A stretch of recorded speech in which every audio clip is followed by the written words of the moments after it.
والصلاة والسلام على من لا نبي بعده اما بعد فاعوذ بالله من الشيطان الرجيم بسم الله الرحمن الرحيم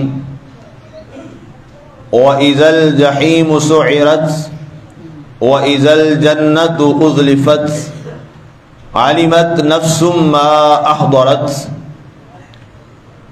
اور جب جہنم شعلہ زن کر دی جائے گی اور جنت جب قریب کر دی جائے گی، ہر نفس جان لے گا جو عمل وہ لایا ہوگا۔ سامعین، آج ہماری سورہ التکویر کی آیہ مبارکہ نمبر 14 تک کی تلاوت و ترجمہ کا شرف نصیب ہوا۔ کل ہمارے درس مبارک کے آخری کلمات جو جہنم کے حوالہ سے تھے کہ جہنم کو کیسے شعلہ زن کیا جائے گا، اس پر تفصیلی کل آپ نے گفتگو سماعت کی۔ اس کے بعد اللہ تعالیٰ نے جنت کا ذکر فرمایا ہے۔ ظاہر ہے دنیا کا ایک اصول ہے، تعرف الاشیاء بازدادھا، عربوں کا بڑا مشہور مقولہ ہے کہ چیزیں اپنی اپوزیشن کے ساتھ پہچانی جاتی ہیں، اور روشنی کی قدر تبھی بڑھتی ہے جب اندھیرا ہو۔ اندھیرے کی سمجھ تبھی آئے گی، اچانک یہ لائٹ چلی جائے تو اندھیرا جو ہے جب چھا جائے گا تو ہمیں اس وقت اس روشنی کی قدر پڑے گی۔ اسی طرح رات کی قدر دن سے ہے اور دن کی قدر رات کے ساتھ ہے۔ اسی طرح سکھ کی قدر دکھ کے بعد ہے اور دکھ کا احساس سکھ کے بعد ہوتا ہے۔ انسان اگر کسی ایک ہی صورت میں رہے تو اس کو وہ چیز کا اندازہ نہیں ہوتا۔ اب یہی منہج اللہ تعالیٰ نے قرآن پاک میں اختیار کیا ہے کہ جہاں اس نے جہنم کا ذکر کیا وہاں جنت کا بھی ذکر کیا ہے، اور جہنم کنہیں دی جائے گی ان کا ذکر کیا، اور جنت کنہیں عطا کی جائے گی اللہ تعالیٰ نے ان کا بھی ذکر فرمایا ہے۔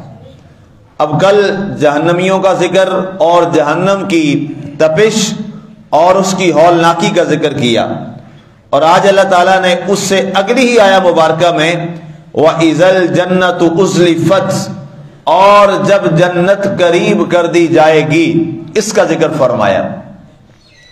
جو اب آپ باقاعدہ درس قرآن میں شریک ہوتے ہیں انہیں یاد ہوگا، سورہ شعراء کی آیہ مبارکہ نمبر 90 کے اندر 90 میں ہم نے یہ بات کی تھی۔ وہاں پہ آیہ مبارکہ کے الفاظ یوں ہیں وَأُزْلِفَتِ الْجَنَّةُ لِلْمُتَّقِينَ، کہ متقین اور پرہیزگاروں کے لیے جنت قریب کر دی جائے گی۔ اب یہی انداز وہاں اللہ تعالیٰ نے قرآن پاک میں سورہ شعراء میں اس انداز سے بیان فرمایا وَأُزْلِفَتِ الْجَنَّةُ لِلْمُتَّقِينَ، کہ جنت کن کے قریب کی جائے گی۔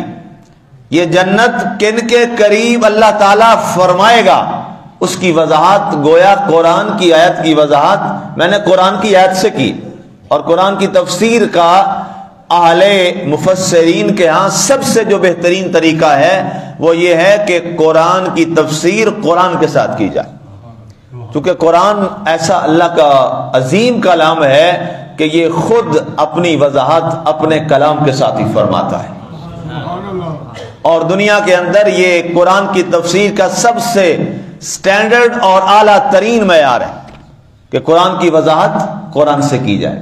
اب کہاں سورہ شعراء ہے اور کہاں آخری پارہ سورۃ التکویر ہے، لیکن اس کی وضاحت اس سے پہلے اللہ خود قرآن میں فرما چکا ہے۔ یہ سوال ذہن میں آ سکتا تھا کہ اللہ نے تو یہ فرما دیا وَإِذَا الْجَنَّةُ أُزْلِفَتْ، اور جب جنت قریب کر دی جائے گی، بھئی جنت کن کے قریب ہوگی؟ مجرم بھی کہہ دیں گے ہمارے قریب جنت ہے، نیک بھی کہہ دیں گے ہمارے قریب جنت ہے، تو اب قرآن ہمیں کیا بتائے گا؟ ہم کسے سمجھیں کہ جنت کس کے قریب ہے؟ تو اللہ تعالیٰ نے فرمایا میرے کلام کو ہی پڑھ لو، میرا کلام تمہیں اس کا جواب دے گا۔ فرمایا وَأُزْلِفَتِ الْجَنَّةُ لِلْمُتَّقِينَ، جن لوگوں نے اپنی زندگی کو تقوی میں گزار دیا انہیں مبارک ہو کہ اس دن بروز حشر بروز قیامت اللہ تعالیٰ جنت کو ان کے قریب فرما دے گا۔ اب اس کے تحت ایک ذرا اس بات پہ توجہ کیجئے کہ اللہ جنت کو، یہ فعل مجہول ہے جو وہاں سورہ شعراء میں لفظ استعمال ہوئے وَأُزْلِفَ، فعل مجہول ہے جس کا معنی ہے قریب کر دی جائے گی۔ جنت والوں کو قریب نہیں کیا جائے گا، بلکہ جنت ان کے قریب کر دی جائے گی۔ یہ ذرا ذہن نشین کریں کہ وہ شخص جو اللہ کے دربار میں متقی بن جاتا ہے وہ جنت کا محتاج نہیں رہتا، جنت اس کی محتاج بن جاتی ہے۔ اور اس کی وضاحت ایک حدیث رسول سے سن لیجیے صلی اللہ علیہ وآلہ وسلم۔ آپ کو میں نے شاید کل کے درس میں یہ بات عرض کی تھی، یا شاید پہلے بھی بات یہ کی تھی کہ بلکہ کل ہی شاید بات کی تھی کشیدت کی وضاحت میں۔ جنت کہاں ہے؟ 7 آسمانوں کے بعد، کل ہی میں نے بات کی ہے، 7 آسمانوں کے بعد جنت ہے۔ لیکن حدیث رسول صلی اللہ علیہ وسلم سنیے، ظاہر ہے 7 آسمان سے پہلا آسمان جو ہے اس کی بلندی آپ جانتے ہیں، کئی بار میں نے اس کی وضاحت کی، اور پھر پہلے آسمان کے بعد دوسرے آسمان کی کتنی بلندی وہ بھی میں کئی دفعہ دروس میں بیان کر چکا ہوں۔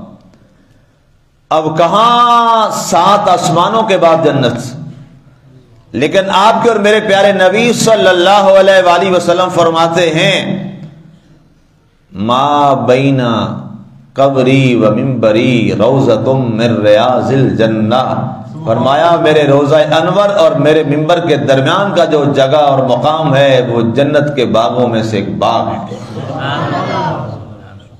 جنت تو 7 آسمانوں کے بعد ہے، اب یہ کیا ہے؟ یہ سوال ہے، آپ سوچئے گا، آپ پہ بھی فرض ہے، آپ نے بھی کلمہ پڑھا ہے۔ جی میں آتا ہوں، اس کے آگے بڑھتا ہوں۔ اس میں دوسری چیز اس سے اور بڑی اعلیٰ چیز ہے، وہ بھی حدیث رسول سے سن لیجیے۔ اللہ کے نبی صلی اللہ علیہ وسلم کا مقام تو سبحان اللہ ورا الورا ہے، وہ تو ایک مقام ہی ایسا ہے کہ وہاں پہ ہم سب کے علوم، فنون، معرفت، شریعت، طریقت بہت پیچھے رہ جاتی ہے۔ جہاں سیدنا صدیق اکبر کا یہ معاملہ ہو کہ ان کو اللہ کے رسول صلی اللہ علیہ وسلم فرما دیں لا تعرفنی حقیقتی غیر ربی، ابو بکر کبھی یہ مت خیال کرنا کہ میں سفر میں، حضر میں، دکھ میں، سکھ میں ہر جگہ پہ آقا کے ساتھ رہا ہوں تو میں نے حقیقت محمدی کو پا لیا ہے۔ فرمایا میری حقیقت کو سوائے میرے رب کے کوئی نہیں پہچان سکتا، اللہ ہی بہتر جانے آقا کیا ہے۔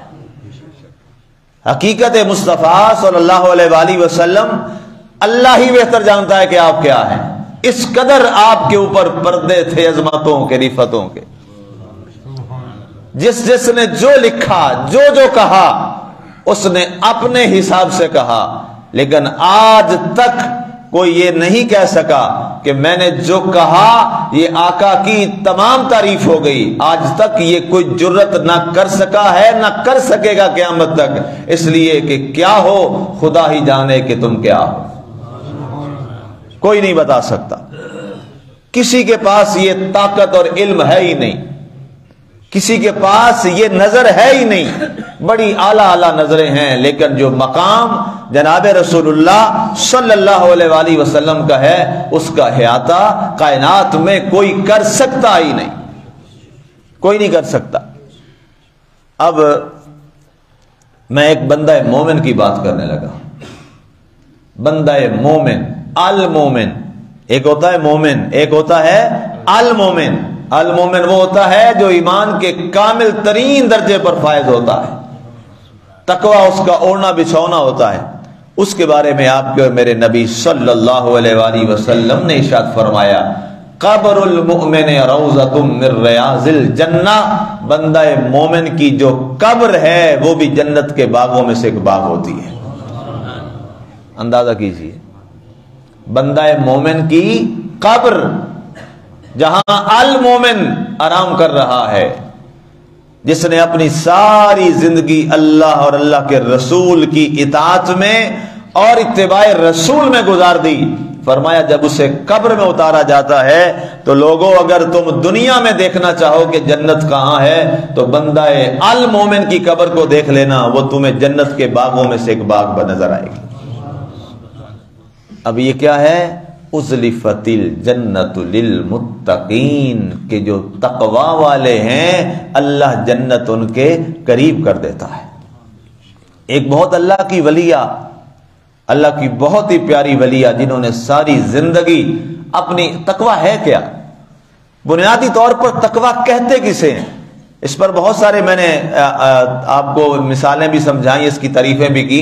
ان شارٹ ورڈز، جہاں انسان اپنی خواہشات کو اللہ کی خواہشات پہ قربان کر دے، یہ تقویٰ کا سب سے اعلیٰ معیار ہے. اور سب سے مشکل ترین یہ کام ہے دنیا کا، اپنی خواہشات کو اللہ اور اس کے رسول کی خواہشات کے تابع کر دینا. یہ دنیا کا اعلیٰ ترین تقویٰ ہے. خواہش دل کر رہا ہے یار لیٹے رہو، اللہ رسول فرماتا ہے نہیں، مجاہدہ کر، اپنی خواہش کو چھوڑ کے اس کی طرف چل پڑنا. نفس خواہش کر رہا ہے، یہاں فائدہ ہو رہا ہے، جھوٹ بول دے، کہنا نہیں اللہ کی یہ خواہش نہیں ہے، رسول اللہ کی یہ خواہش نہیں ہے، اپنی خواہش کو قربان کر دینا. نفس خواہش کر رہا ہے یہ برائی کر، کہنا نہیں اللہ نہیں یہ چاہ رہا، اپنی خواہش کو قربان کر دینا. نفس کہہ رہا ہو یہاں پہ یہ حرام پیسہ آ رہا ہے، اٹھا لے فائدہ اس سے، نفس کی یہ خواہش ہے، کہ نہیں حلال تھوڑا لے لوں گا، اللہ کی خواہش یہ ہے، وہ خواہش نہیں ہے. وہ ایک لمبی فہرست ہے، آپ جہاں جہاں چلے جائیں. کوئی بات کسی نے کی، نفس نے خواہش کی، اس کو ایک کے بدلے میں 4 سنا، پھر دل کو سکون آئے گا. کہا نہیں اللہ کے رسول نے منع کیا، اللہ کے رسول کی یہ خواہش نہیں ہے. نفس کی خواہش ضرور یہ ہے، جس نے تجھے 1 سنائی ہے 10 سنا، لیکن اللہ کے رسول فرماتا ہے جس نے تجھے سنائی اسے معاف کر دے. اس میں زیادہ درجہ ہے انسان اپنی خواہش قربان کر دے، اللہ کی خواہش کو ترجیح دے. جب انسان اپنی زندگی کو اس انداز میں گزارنا شروع کر دے کہ اپنی خواہشات کو اللہ کی خواہش کے آگے اور رسول اللہ کی خواہش کے آگے قربان کر دے، اسے مبارک ہو، وہ تقویٰ کے اعلی معیار پہ بیٹھا ہوا. اب یہ شخص جب تقویٰ کی دولت سے مزین ہو جاتا ہے تو پھر وہ کیا ہے، دنیا کا عظیم ترین انسان بن جاتا ہے.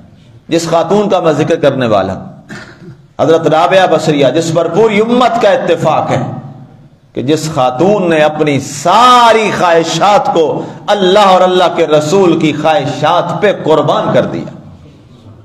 ہر مکتبہ فکر نے اس عظیم خاتون کا ذکر جب بھی کیا تو یہی کہا، صالحہ، متقیہ، زکیہ. اتنی عظیم خاتون. آپ فرماتی ہیں آپ حرم شریف میں اللہ کے حضور، اللہ کے دربار میں ہیں، اور آپ نے فرمایا میرا جی چاہتا ہے. ایک ہاتھ میں آپ نے انگارہ اٹھایا ہوا ہے، فرمایا کہ انگارہ لے لوں اور دوسرے ہاتھ میں پانی لے لوں. لوگوں نے کہا جی کیا کریں گی بی بی رابعہ، آپ کیا کریں گی رابعہ بصریہ؟ کا جی چاہتا ہے کہ پانی سے جہنم کو بجھا دوں اور انگارے سے آگ لگا دوں جنت کو، تاکہ لوگوں میں یہ لالچ اور طمع ختم ہو جائے، جو بھی عبادت اور ریاضت کریں صرف اپنے مالک کو راضی کرنے کے لیے کریں. یہ اصل تقویٰ کا اعلیٰ معیار ہے. اور حقیقت یہ ہے، سلطان العارفین سلطان باہو رحمت اللہ تعالی علیہ نے پھر اس کو یوں بیان کیا، یہ بڑے لوگ تھے، یہ متقی لوگ تھے، یہ پرہیزگار لوگ تھے، جن کی زندگیاں، ساری زندگیاں اللہ اور اللہ کے رسول کے معاملات اور اطاعت میں گزر گئیں، اور پھر جو کلام ان کی زبانوں سے نکلا آج تک دنیا کے دلوں پہ وہ نقش ہو گیا.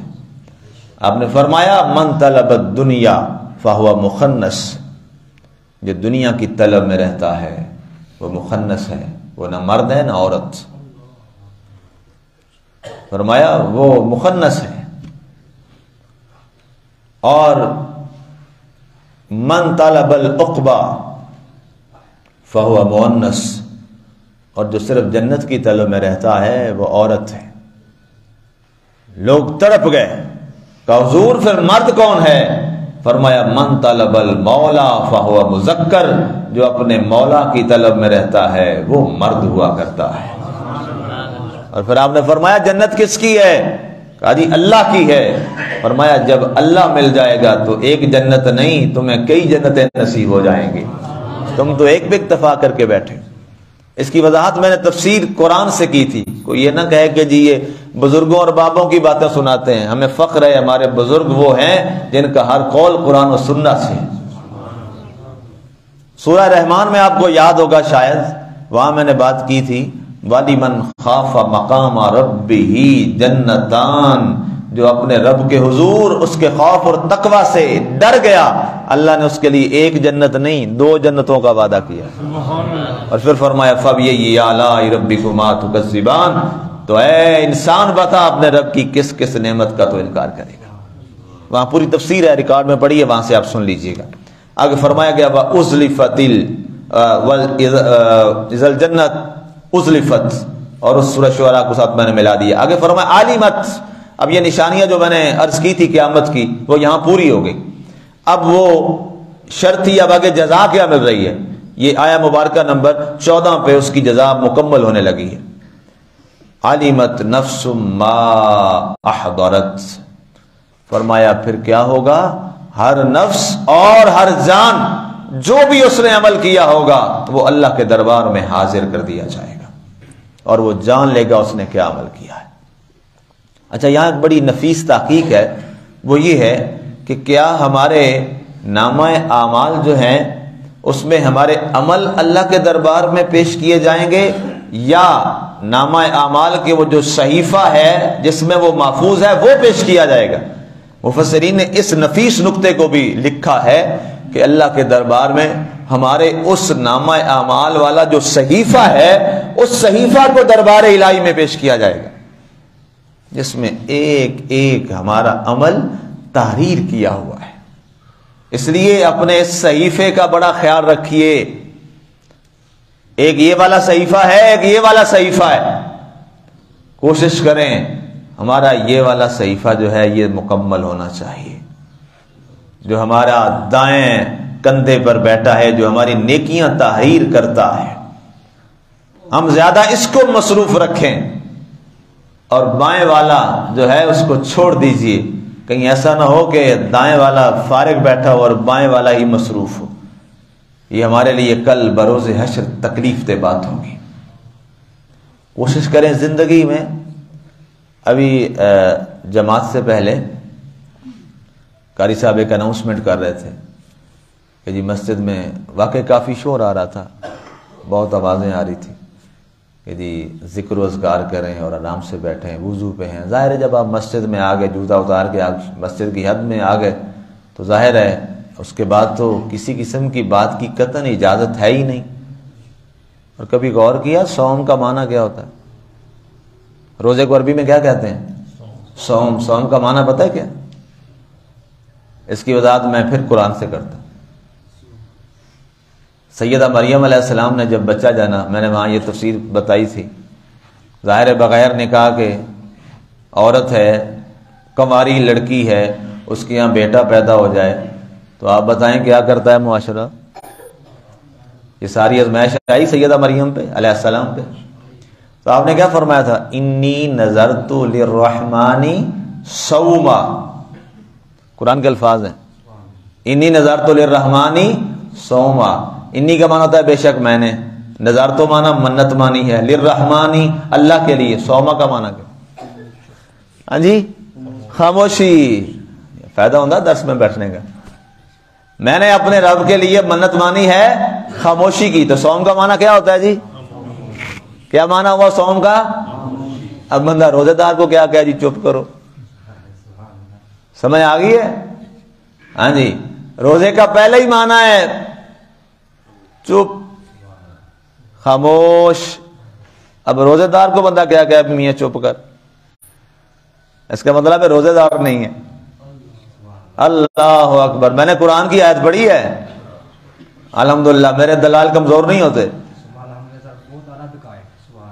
انی نذرت للرحمن صوما، تو اس لیے اللہ کے رسول نے فرمایا تھا جب روزہ دار سے کوئی جھگڑا کرے تو چاہے وہ حق پہ بھی ہو تو آگے کوئی بات نہیں کرنی، کیا کہے؟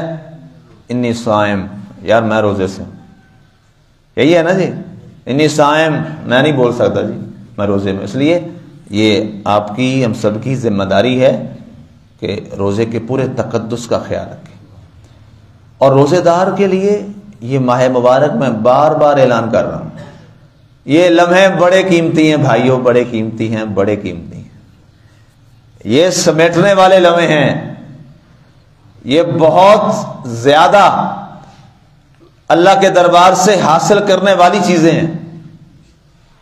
یہ زندگی میں دوبارہ نہیں نصیب ہوتے. مجھے ڈاکٹر نے بھی کہا واقعہ میری طبیعت بڑی خراب، بڑی بھی مجھے اندازہ ہے میری کیا ویکنس ہے.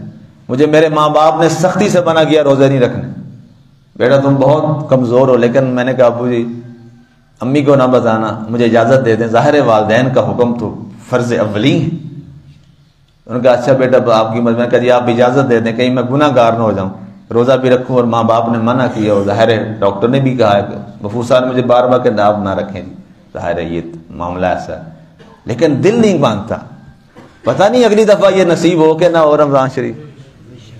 اس لیے میرے بھائیوں قدر کرو، مسجد میں آؤ، آپ کی زبان پہ اللہ کا ذکر جاری ہو. 1 مہینہ ہے، 11 مہینے اپنے فساد ہی کرنے ہوتے ہیں، اور کیا کرنا ہوتا ہے ہم نے. ہاں جی، اس لیے میرے پاس الفاظ نہیں ہے کہ یہ کتنے قیمتی لمحے ہیں. کبھی آپ یاد کریں گے میرے لفظوں کو، کتنے قیمتی لمحے ہیں یہ، کتنے قیمتی لمحے ہیں. اس کا ایک ایک سیکنڈ اتنا قیمتی ہے، جتنا آپ ثواب لوٹ سکتے ہو بس لوٹ لو، جتنا اکٹھا کر سکتے ہو کر لو، جتنا جمع کر سکتے ہو کر لو. جس کے 24 گھنٹے ہی اللہ کی رحمتیں برس رہی ہیں. 1 سیکنڈ کا تعطل نہیں ہے، 1 لمحے کا تعطل نہیں ہے. اور پورے 24 گھنٹوں میں جب روزے کے ساتھ ہیں پھر بھی نیکیاں، جب روزہ افطار ہو جاتا ہے پھر بھی نیکیاں، رات ہے پھر بھی نیکیاں، سحر ہے پھر بھی نیکیاں. ایسے لمحے کبھی آئیں گے؟ نہیں آتے. اس لیے بار بار میری گزارش اور صدا یہی ہے، ان لمحوں کو قیمتی جانیے. اور آخری الفاظ، علیمت نفس ما احضرت، ہر نفس جان لے گا جو عمل اس نے کیا ہوگا. اللہ کرے جب ہمارے نامہ اعمال وہاں کھلے ہوں تو ہمارے رمضان ایسے خوبصورت گزرے ہوں، اور پھر اس کی عادتیں ہمیں پڑی ہوں تو باقی ماہ بھی ہمارے اچھے ہو جائیں. تو جب اللہ کے دربار میں آئیں اور ہمارا نامہ اعمال ہمارے سامنے رکھا جائے تو ہم دیکھتے ہی کہیں سبحان اللہ سبحان اللہ، یا اللہ شکر ہے تو نے ہمیں آج شرمندہ نہیں کیا. شرمندہ صرف برے اعمال سے ہم نے نہیں ہونا. اللہ کے رسول صلی اللہ علیہ وسلم بھی فرمایا کرتے تھے میری امت اگر برے اعمال لے کے آئے گی تو مجھے شرمندگی ہوگی. کیا چاہتے ہو، تمہارے نبی کا سر بلند فخر سے ہو یا سر نیچا؟ جس کو اللہ نے اتنا بلند کیا ہے ہم کیوں اس کے سر کو نیچا کریں؟ تکلیف دہ بات ہے نا. ہم ایسا عمل کریں، پتر چنگا نہ ہوئے تو پیو دا سر نیما ہوتا ہے نا جی، پھر باپ اس پہ خوش ہوتا ہے کیا؟ نہیں. اور اگر اولاد اچھی اور نیک ہو تو باپ فخر سے کہتا ہے میرا سر بلند ہے، اللہ نے مجھے نیک اور صالح اولاد دی ہے. اس لیے ہم بھی حضور کی صالح امت بنیں، حضور کے صالح غلام بنیں، حضور صلی اللہ علیہ وسلم کے صالح ماننے والے بنیں. اللہ کی ذات ہمیں اس پہ عمل کی توفیق عطا فرمائے. اور میرا مالک اس قرآن کے درس کی برکت سے اللہ تعالیٰ یہ پیغام ہمیں سن کر خود بھی سمجھ کر اس پہ عمل کر کے آگے جو آپ یہاں سے سنتے ہیں اسے باقی لوگوں تک پہنچانے کی بھی آپ یہ ذمہ داری پوری کیا کریں. ہو سکتا ہے جس کو آپ بتائیں وہ آپ سے زیادہ اچھا عمل کر لے، اور آپ کے لیے، میرے لیے، سب کے لیے، میرے اساتذہ کے لیے صدقہ جاریہ بن جائے. آمین. وما علینا الا البلاغ المبین.